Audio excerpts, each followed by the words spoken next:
Hi all, welcome to competitive cracker. This is me Alfin Abdul Salam. മക്കളെ, നമ്മളുടെ net പരീക്ഷ അതേ വാതിപ്പടി വന്ന് നിൽക്കുവാണ്. അപ്പോൾ നിങ്ങൾക്ക് ലാസ്റ്റ് മിനിറ്റ് പഠിക്കേണ്ട ട്രിക്ക് ഞാൻ പറഞ്ഞുതരാം. ഞാൻ നിങ്ങളോട് ആദ്യം തന്നെ പറയട്ടെ മക്കളെ, ആരും ഇംഗ്ലീഷ് സബ്ജക്റ്റിൽ ആരും 100 ചോദ്യങ്ങളുടെ ഉത്തരം ഷുവറായിട്ടും ഇതാണ് എന്നറിഞ്ഞിട്ട് എഴുതിയല്ല JRF മേടിക്കുന്നത്. JRF ക്വാളിഫൈ ചെയ്യുന്ന, നെറ്റ് ക്വാളിഫൈ ചെയ്യുന്ന എല്ലാ ഇംഗ്ലീഷ് ആസ്പിരൻസും ഫോളോ ചെയ്ത ട്രിക്ക് എന്ന് പറയുന്നത് ആരും പറയണ്ട, കറക്കി കുത്ത. നമുക്ക് വേണ്ടത് ഒരു പൊതുബോധമാണ്. എന്താണ് ഇംഗ്ലീഷ് ലിറ്ററേച്ചർ? ഇംഗ്ലീഷ് ലിറ്ററേച്ചറിലെ മേജർ എഴുത്തുകാരൊക്കെ, മേജർ ഇയേഴ്സിൽ എഴുതിയ ആൾക്കാരൊക്കെ എന്നതിനെ പറ്റിയുള്ള ഒരു നോളജിൻ്റെ ബേസിസിൽ നമുക്ക് ഒരുപാട് ആൻസറുകൾ നമുക്ക് എഴുതാനായിട്ട് പറ്റും. അങ്ങനെ മാച്ച് ദ ഫോളോയിങ്, ക്രൊണോളജി, അതുപോലെയുള്ള ചോദ്യങ്ങൾ നമുക്ക് സിമ്പിളായിട്ട് ആൻസർ ചെയ്യാനായിട്ട് പറ്റും. എന്തിലൂടെ? എലിമിനേഷൻ ടെക്നിക്കിലൂടെ. ഏത് ഓപ്ഷൻ അല്ല എന്ന് തിരിച്ചറിഞ്ഞുകൊണ്ട് നമുക്ക് റൈറ്റ് ഓപ്ഷനിലേക്ക് അവസാനത്തിലേക്ക് എത്തിച്ചെല്ലാനായിട്ട് സാധിക്കും. അപ്പോൾ കറക്കി കുത്തി ജയിക്കുവാനുള്ള ഡിറക്റ്റ് ചോദ്യങ്ങളെ എങ്ങനെ നേരിടാമെന്ന് നമുക്കിത് ഈ ഒരൊറ്റ വീഡിയോയിലൂടെ മനസ്സിലാക്കി തരാം. ആദ്യത്തെ ക്വസ്റ്റ്യനിലേക്ക് നമുക്ക് പോകുന്നതിന് മുമ്പ് തന്നെ നമ്മളുടെ JRF ബാച്ചിലേക്കുള്ള, അടുത്ത JRF ബാച്ചിലേക്കുള്ള നമ്മളുടെ അഡ്മിഷൻസ് നമ്മൾ സ്റ്റാർട്ട് ചെയ്തിരിക്കുകയാണ്. നമ്മുടെ കഴിഞ്ഞ തവണ വരെയുള്ള JRF ഹോൾഡേഴ്സിനൊപ്പം നിങ്ങൾക്ക് JRFിലേക്ക് എത്തിച്ചേരുവാനായിട്ട് നിങ്ങൾക്ക് ഏറ്റവും ബെസ്റ്റ് ചോയ്സ് എന്ന് പറയുന്നത് നമ്മൾ ഡീപ്പ് ലേണിംഗ് മെത്തേഡ് തന്നെയാണ്. സോ ഡീപ്പ് ലേണിംഗ് മെത്തേഡ് ഉപയോഗിച്ചുകൊണ്ട് പഠിക്കുവാനായിട്ട് നമുക്ക് ഉറപ്പായിട്ടും നമ്മുടെ ബാച്ചിലേക്ക് ജോയിൻ ചെയ്യാം. നമ്മുടെ ബാച്ചിലേക്ക് ജോയിൻ ചെയ്യാൻ വേണ്ടി നമ്മുടെ ബോർഡ് നമ്പർ ആയിട്ടുള്ള 8688811144 എന്ന് പറയുന്ന നമ്പറിലേക്ക് നിങ്ങൾക്ക് കോൺടാക്ട് ചെയ്യാവുന്നതാണ്. ആൻഡ് നിങ്ങളുടെ ലാസ്റ്റ് ലാബ് പ്രിപ്പറേഷൻ ഏറ്റവും ബെസ്റ്റ് ആക്കാൻ വേണ്ടിയിട്ട് നമ്മുടെ ബൂസ്റ്റർ ബാച്ച് 1.5 മണിക്കൂർ സബ്ജക്റ്റ്, 1.5 മണിക്കൂർ പേപ്പർ ലൈവ് ക്ലാസ്സുകളുമായിട്ട്, ഡെയിലി 3 അവർ ലൈവ് ക്ലാസ്സുകളുമായിട്ട് നമ്മുടെ അവസാന 15 ദിവസത്തെ ബാച്ച് നമ്മൾ സ്റ്റാർട്ട് ചെയ്തിരിക്കുകയാണ്. ഇതിൽ റെക്കോർഡഡ് ക്ലാസ്സുകളും ഇൻക്ലൂഡ് ആണ്. റെക്കോർഡഡ് ക്ലാസ്സുകളും എക്സാംസും ആയിട്ട് നിങ്ങൾക്ക് ഈ ബാച്ച് ഏറ്റവും വൃത്തിയായിട്ട് മുമ്പോട്ട് പഠിച്ച് ഒരു ക്ലൈമാക്സിലേക്ക് എത്തിക്കാൻ വേണ്ടി നമ്മുടെ ബാച്ചിലേക്ക് ജോയിൻ ചെയ്യാവുന്നതാണ്. സോ കൂടുതൽ വിവരങ്ങൾക്ക് വേണ്ടി നമ്മുടെ ബോർഡ് നമ്പർ ആയിട്ടുള്ള 8086881144 എന്ന് പറയുന്ന നമ്മുടെ ബോർഡ് നമ്പറിലേക്ക് നിങ്ങൾക്ക് കോൺടാക്ട് ചെയ്യാവുന്നതാണ്. അപ്പോൾ മക്കളെ, നമ്മുടെ ആദ്യത്തെ ചോദ്യം നമുക്ക് നോക്കാം. Who among the following is not considered as one of the university wits?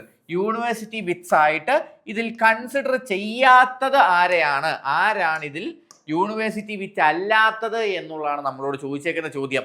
എടാ, അവിടെ നമുക്ക് സിമ്പിളായിട്ട് ഞാൻ ഒരു ട്രിക്ക് പറഞ്ഞുതരാം. ഇത് ഓർത്തിരുന്നാൽ എളുപ്പം നമുക്ക് ആൻസറിലേക്ക് എത്താനായിട്ട് പറ്റും. നോക്കിയേ, KLMNGP. ഇത് ഓർത്തിരുന്നാൽ യൂണിവേഴ്സിറ്റി വിറ്റ്സ് എന്ന് പറയുന്ന ഭാഗത്ത് നിന്ന് വരുന്ന ഏത് ചോദ്യം നിങ്ങൾക്ക് ആൻസർ ചെയ്യാൻ പറ്റും.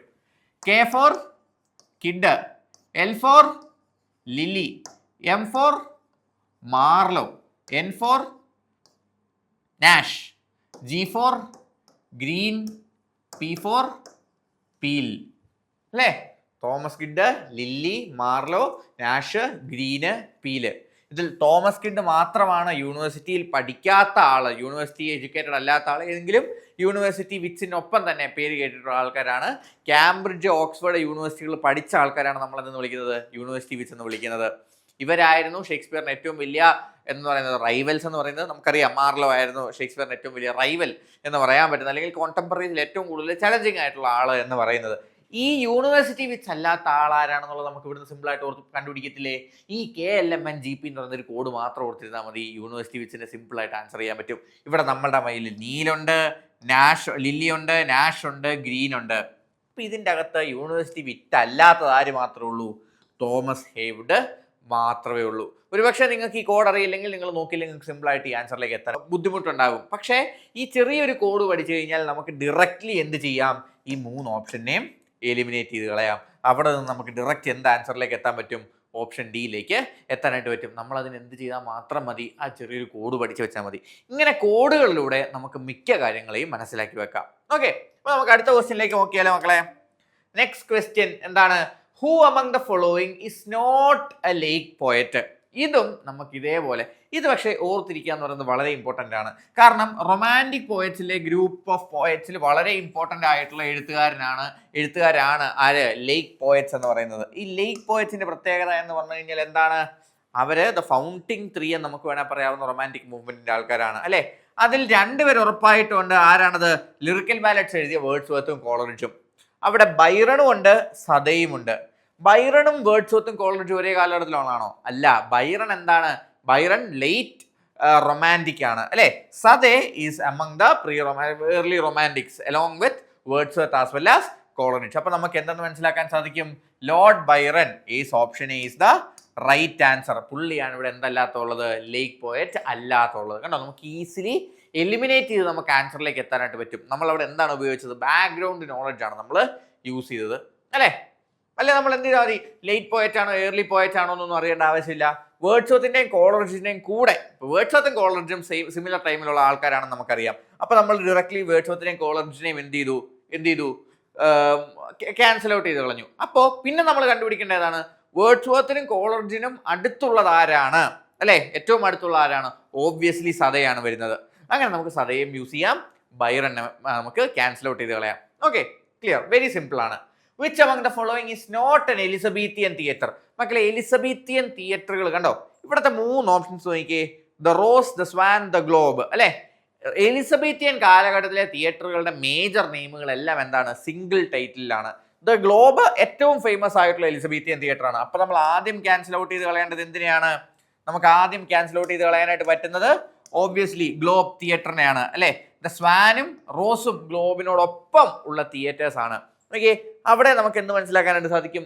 ഇതെല്ലാം സിംഗിൾ വേർഡ് ആയിട്ടുള്ള തിയേറ്ററുകൾ ഏറ്റവും കൂടുതൽ നമ്മൾ കണ്ടിട്ടുള്ളത് എവിടെയാണ്? എലിസബത്തിയൻ പീരീഡിലാണ്. ആ ഒരു നോളജ് നമുക്ക് എ ബി സി എന്ന് പറയുന്ന 3 ഓപ്ഷൻസിനെ ക്യാൻസൽ ഔട്ട് ചെയ്ത് കളയാം. അങ്ങനെ നമ്മൾ എന്ത് സെലക്ട് ചെയ്തു? ദ റോയൽ ഒപ്പേറ എന്ന് പറയുന്ന തിയേറ്റർ നമ്മൾ സെലക്ട് ചെയ്തു. പക്ഷേ ഇത് ഏത് സമയത്താണ്? 16th സെഞ്ചുറി അല്ലെ, 17th സെഞ്ചുറി തിയേറ്റർ ആയിരുന്നു the royal opera. Okay, which of the following is not a play of Ben Johnson?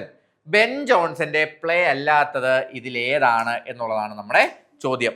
Okay, അപ്പൊ നമ്മൾ ഡ്രാമ പഠിക്കുമ്പോൾ നമ്മൾ മേജർ ഓതേഴ്സിന്റെ വർക്കുകളെല്ലാം പഠിക്കും. അപ്പൊ നമ്മൾ ബെൻ ജോൺസന്റെ എന്താണ് മേജർ വർക്കുകൾ നമ്മളിവിടെ പഠിച്ചില്ല. പക്ഷേ നമ്മൾ ജോൺ വെബ്സ്റ്ററിന്റെ പ്ലേസ് കൂടെ നമുക്ക് പഠിക്കുക എന്ന് പറയുന്നത് ഇമ്പോർട്ടൻ്റ് ആണ് അല്ലേ. He's also an important author. അപ്പോൾ അവിടെ നമ്മൾ ആദ്യം പഠിക്കുന്ന ടൈറ്റിലുകളിൽ ഒന്നാണ് ദ വൈറ്റ് ഡെവിൾ എന്നുള്ളത്. നമുക്ക് ഏതൊരു ഇതിനെ നോക്കാം, ബെൻ ജോൺസന്റെ പ്ലേസ് ഇതിൽ ഏതൊക്കെയാണ് എന്ന് കണ്ടുപിടിക്കാം. അല്ലെങ്കിൽ നമുക്കറിയാവുന്ന വേറെ ഏതെങ്കിലും ഓതറിന്റെ വർക്ക് ഇവിടെ വന്നിട്ടുണ്ടോ എന്നുള്ളത് നമുക്ക് നോക്കാം. അങ്ങനെ നമ്മളിപ്പോൾ എന്ത് ചെയ്യേണ്ട, ബെൻ ജോൺസനെ എല്ലാ വർക്കുകളും പഠിച്ചില്ലെങ്കിൽ പോലും എല്ലാ ഓതേഴ്സിന്റെയും മേജർ വർക്കുകൾ ഏതാണ് എന്ന് മനസ്സിലാക്കി വെച്ച് കഴിഞ്ഞാൽ നമുക്ക് ഇങ്ങനത്തെ ചോദ്യങ്ങൾ സിമ്പിളായിട്ട് ആൻസർ ചെയ്യാം. നമുക്കിപ്പോൾ എന്താണ്, ചിന്തിയ സർവൽസും വോൾപോനും ആൽക്കമിസ്റ്റും 3ഉം വളരെ സിമ്പിളായിട്ട് നമുക്ക് ബെൻ ജോൺസണുമായിട്ട് കണക്ട് ചെയ്യാൻ പറ്റുന്നതാണ്. പക്ഷേ ഇവിടെ നമുക്ക് അങ്ങനെ കണക്ട് ചെയ്യാൻ പറ്റിയില്ലെങ്കിൽ പോലും നമ്മൾ ജോൺ വെബ്സ്റ്ററിനെ പറ്റി പഠിച്ചിട്ടുണ്ടെങ്കിൽ ഉറപ്പായിട്ട് നമ്മൾ വൈറ്റ് ഡെവിൾ എന്ന് പറയുന്ന പേരുമായിട്ട് ബന്ധപ്പെട്ട് പോയിട്ടുണ്ട്. അവിടെ നമുക്ക് എന്ത് കൃത്യമായിട്ട് മനസ്സിലാക്കാം? ഇത് വൈറ്റ് ഡെവിൾ ആണ്, വെബ്സ്റ്ററിന്റെ വർക്കാണ് വൈറ്റ് ഡെവിൾ എന്ന് പറയുന്നത്. അപ്പോൾ ഇവിടുത്തെ ശരി ഉത്തരം എന്ന് പറയുന്നത് എന്താണ് മക്കളെ? Option D, the white devil ആണ്. കേട്ടോ, അതേപോലെ തന്നെയാ who among the followings is not an African writer? ഇതിൽ ആഫ്രിക്കൻ റൈറ്റർ അല്ലാത്തതാര്? നോക്കിയേ, ബെൻ ഒക്രി ഉണ്ട്, ചിനുവ അച്ചേബെ ഉണ്ട്, അലൻ പേറ്റൺ ഉണ്ട്. നമ്മൾ ആദ്യം എലിമിനേറ്റ് ചെയ്ത് കളയുന്ന ആരെയാണ്? ചിനുവ അച്ചേബെനെയാണ് അല്ലേ. ചിനുവ അച്ചേബെ നമുക്കറിയാം, he's a very important African writer. Ben Okri is also the same, വളരെ ഫേമസ് ആയിട്ടുള്ള 2 ആഫ്രിക്കൻ റൈറ്റേഴ്സ് ആണ്. നമ്മുടെ മുമ്പിലേക്ക് അലൻ പാറ്റണും ജോസഫ് കോൺറാഡും വരികയാണ്. അപ്പോൾ നമ്മൾ എന്ത് ചെയ്യണം? നമുക്കിത് എങ്ങനെ നമ്മൾ കണ്ടുപിടിക്കാൻ പറ്റും? ജോസഫ് കോൺറാഡ് എന്നുള്ള പേര് കേൾക്കുമ്പോൾ ആദ്യം നമ്മുടെ മനസ്സിലേക്ക് ഓടി വരുന്നത് എന്താണ്? ഹാർട്ട് ഓഫ് ഡാർക്ക്നെസ് ആണ് അല്ലേ. ഹാർട്ട് ഓഫ് ഡാർക്ക്നെസ് ആരാണ് എഴുതിയിരിക്കുന്നത്? നമ്മൾ ജോസഫ് കോൺറാഡാണ് എഴുതിയിരിക്കുന്നത്. പുള്ളി എങ്ങനെയാണ് അവിടുത്തെ ആഫ്രിക്കൻ പോപ്പുലേഷനെ സ്റ്റീരിയോടൈപ്പ് ചെയ്ത് കാണിച്ചിട്ടുള്ളത്? പുള്ളി ആൻറ്റി ഇമ്പീരിയലിസ്റ്റിക് ആയിട്ട് എഴുതിയതുമാണ്. അപ്പോൾ നമ്മൾ വിചാരിക്കും ജോസഫ് കോൺറാഡ് ഒരു ആഫ്രിക്കൻ ആണോ എന്നുള്ളത്. പക്ഷെ അല്ല, പുള്ളി ഒരു ബ്രിട്ടീഷ് പോളിഷ് റൈറ്റർ ആയിരുന്നു നമ്മളുടെ ജോസഫ് കോൺറാഡ് എന്ന് പറയുന്ന മനുഷ്യൻ. ജോസഫ് കോൺറാഡിനെ പറ്റി ചിനുവ അച്ചേബെ ക്രിറ്റിസിസം എഴുതിയിട്ടുണ്ട് because of his white imperialistic writing അല്ലേ. ചിനുവ അച്ചേബെ എഴുതിയിട്ടുണ്ട് he's a bloody author something like that. ആര് എന്ത് ചെയ്തിട്ടുണ്ട്? നമ്മളെ ചിനുവ അച്ചേബെ കമൻറ്റ് ചെയ്തിട്ടുണ്ട് പുള്ളിയുടെ ക്രിട്ടിക്കൽ വർക്ക് അബൌട്ട് എന്തില്? ഹാർട്ട് ഓഫ് ഡാർക്ക്നെസ്സിൽ. ഹാർട്ട് ഓഫ് ഡാർക്ക്നെസ്സിനെ പറ്റി നമ്മൾ പഠിച്ചപ്പോൾ നമ്മൾ എന്ത് പഠിച്ചു? നമ്മൾ ചിനുവ അച്ചേബയുടെ ക്രിറ്റിസിസത്തെ പറ്റി പഠിച്ചു, ആഫ്രിക്കൻ റൈറ്ററിനെ. അവിടെ നിന്ന് നമുക്ക് മനസ്സിലാക്കാം ജോസഫ് കോൺറാഡ് ആരല്ലാന്ന്, ഒരു ആഫ്രിക്കൻ ഓതർ അല്ല എന്നുള്ളത് അല്ലേ. അതിനകത്ത് മാത്രമല്ല, നമുക്ക് ജോസഫ് കോൺറാഡിന്റെ ഹാർട്ട് ഓഫ് ഡാർക്ക്നെസ്സിൽ എങ്ങനെയാണ് ആഫ്രിക്കൻസിനെ ഡെപ്പിക്ട് ചെയ്തിട്ടുള്ളത്? ഒരിക്കലും ആഫ്രിക്കൻ പെർസ്പെക്റ്റീവിലല്ല, യൂറോസെൻട്രിക് ആയിട്ടുള്ള ഇമ്പീരിയലിസ്റ്റിക് പെർസ്പെക്റ്റീവിലാണ് ജോസഫ് കോൺറാഡ് ഹാർട്ട് ഓഫ് ഡാർക്ക്നെസ്സിൽ മെൻഷൻ ചെയ്തിട്ടുള്ളത്. അതിൽ നമുക്ക് മനസ്സിലാക്കാം എന്ത്, പുള്ളി ഒരു ആഫ്രിക്കൻ റൈറ്റർ അല്ല എന്നുള്ളത്. ഇങ്ങനെ സിമ്പിൾ ആയിട്ടുള്ള ചോദ്യങ്ങളെ നമുക്ക് ഡയറക്റ്റ് ആയിട്ട് ആൻസർ ചെയ്യാൻ പറ്റും. അടുത്ത വീഡിയോയിൽ എങ്ങനെയാണ് നമുക്ക് മാച്ച് ദ ഫോളോയിങ്ങും അതുപോലെ തന്നെ ക്രോണോളജി ക്വസ്റ്റ്യൻസും എളുപ്പം ഓർത്തു വെക്കാൻ പറ്റുന്നത് ഓർത്ത് വെക്കാൻ പറ്റിയ കോഡുകൾ എന്തൊക്കെയാണ് എന്നുള്ള കാര്യങ്ങൾ നമുക്ക് മനസ്സിലാക്കാം. അപ്പോൾ നമ്മുടെ ലോങ് ബാച്ചിലേക്കും ഉള്ള അഡ്മിഷൻസ് നമ്മൾ സ്റ്റാർട്ട് ചെയ്തിരിക്കുകയാണ്. ഇനിയും പഠിച്ചു തുടങ്ങിയിട്ട് കാര്യമില്ല, അല്ലെങ്കിൽ ഞാൻ ഈ തവണ പരീക്ഷ എഴുതുന്നില്ല എന്ന് തീരുമാനിച്ചിരിക്കുന്ന, അപ്ലൈ ചെയ്യാത്തവർക്ക് പഠിച്ചു തുടങ്ങാനുള്ള ഏറ്റവും ബെസ്റ്റ് ടൈം എന്ന് പറയുന്നത് ഇപ്പോൾ തന്നെയാണ്. കാരണം ശരിക്കും നമ്മൾ ഇപ്പോഴുള്ള പരീക്ഷയ്ക്ക് വേണ്ടിയിട്ട് പഠിക്കുന്നത് പോലെ തന്നെ, ജൂണിലേക്കുള്ള പഠിത്തത്തിന് വേണ്ടി തന്നെ പഠിച്ചു തുടങ്ങുന്നത് പോലെ നമ്മൾ സ്റ്റാർട്ട് ചെയ്ത് കഴിഞ്ഞാൽ നമുക്ക് ആ ട്രാക്ക് കിട്ടും, നമുക്ക് ആ പേസ് കിട്ടും. ആ പേസ് ഫോളോ ചെയ്ത് കഴിഞ്ഞാൽ ഉറപ്പായിട്ടും നമുക്ക് ഡിസംബറിൽ JRF 150 ദിവസങ്ങളോടുകൂടി പഠിച്ച് നേടാവുന്നതേ ഉള്ളൂ ജൂനിയർ റിസർച്ച് ഫെലോഷിപ്പ് എന്ന് പറയുന്നത്. English, Malayalam, commerce, management, economics, paper on ഏത് സബ്ജക്റ്റും ആയിക്കൊള്ളട്ടെ, നിങ്ങൾക്ക് ഏറ്റവും പെർഫെക്റ്റ് ആയിട്ടുള്ള ലേണിംഗ് എക്കോസിസ്റ്റത്തിന് വേണ്ടിയിട്ട് ഉറപ്പായിട്ട് നമ്മളെ CCയുടെ ബാച്ചസിലേക്ക് ജോയിൻ ചെയ്യാവുന്നതാണ്. 8086881144 എന്ന് പറയുന്ന നമ്മുടെ നമ്പറിലേക്ക് കോൺടാക്ട് ചെയ്തുകൊണ്ട് ഉറപ്പായിട്ടും നിങ്ങൾക്ക് ഏറ്റവും പെട്ടെന്ന് തന്നെ നമ്മുടെ ബാച്ചിലേക്ക് ജോയിൻ ചെയ്യാവുന്നതാണ്. ഏർലി ജോയിനിങ് ഓഫറുകൾ ഇപ്പോൾ റണ്ണിങ് ആണ്.